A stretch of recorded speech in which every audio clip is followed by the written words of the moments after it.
पश्चिम बंगाल में मुख्यमंत्री शुभेंदु अधिकारी के ताबड़तोड़ और सख्त एक्शन से राज्य की राजनीति में भूचाल आ गया है। जहां एक तरफ भ्रष्टाचार और गुंडागर्दी के खिलाफ जीरो टॉलरेंस की नीति अपनाते हुए 7 अलग अलग नगर पालिकाओं के करीब 115 टीएमसी पार्षदों और 2 चेयरमैन को इस्तीफा देने पर मजबूर कर दिया गया है। वहीं दूसरी तरफ भ्रष्ट नेताओं के ठिकानों पर हो रही छापेमारी में भारी नकदी बरामद हो रही है। जैसे बदुरिया नगर पालिका के चेयरमैन दीपांकर भट्टाचार्य के पास से 80 लाख रुपए कैश और 4000 सरकारी तिरपाल जब्त किए गए हैं। मुख्यमंत्री का यह नया बंगाल मॉडल देवेंद्र फडणवीस और योगी आदित्यनाथ के मॉडलों से भी 2 कदम आगे निकलता दिखाई दे रहा है, क्योंकि जहां महाराष्ट्र की सोसाइटियों में बकरों की कुर्बानी को लेकर विवाद और हाथापाई हो रही है, वहीं बंगाल में बिना वारंट गिरफ्तारी के सख्त इमिग्रेशन कानूनों को लागू कर पूरी तरह से कानून का राज स्थापित किया गया है। इसके साथ ही अवैध बांग्लादेशी घुसपैठियों पर भी सीधा प्रहार किया गया है।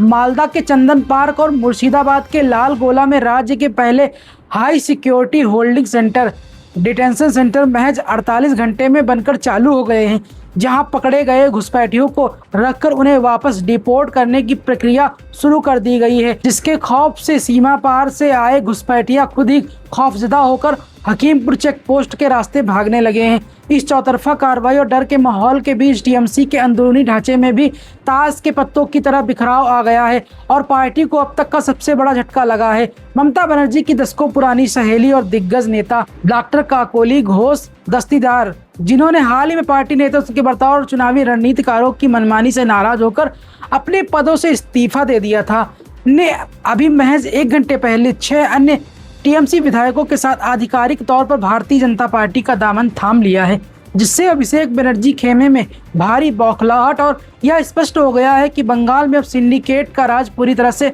अंत हो चुका। तो दोस्तों, आपको क्या लगता है, कमेंट बॉक्स में जरूर बताएं।